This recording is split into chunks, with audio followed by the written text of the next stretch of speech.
Si mnataka tupange hiyo kazi namna hiyo? Si tulikubaliana hiyo ndio kazi? Ile kitu mimi nataka niwahakikishie ni kwamba nimewaambia wale watu wale wa maandamano ya kwamba Kenya hii maandamano na vita ya kuharibu mali, ya kuharibu biashara ya watu, ya kuharibu mali ya umma, kuchoma barabara, hiyo maneno haitafanyika tena Kenya hii. Waende watafute mahali ya kufanyia hiyo kazi.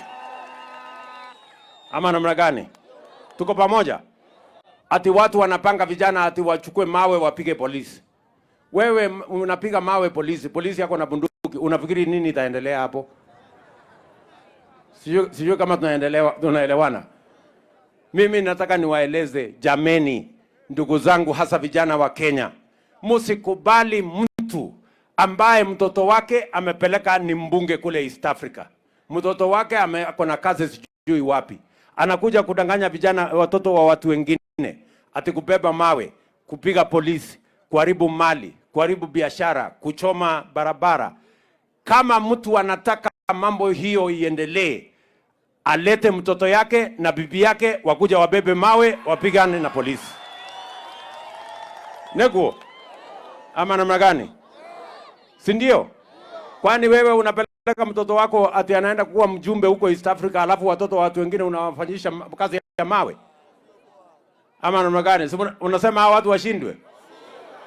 Washindwe? Washindwe kabisa. Na ya mwisho, mimi nimewaambia ya kwamba unajua wamezoea tabia mbaya.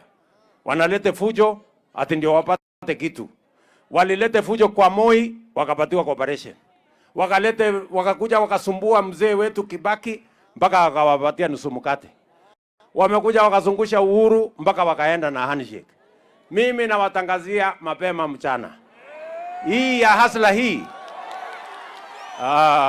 hiyo wasahau na wasahau.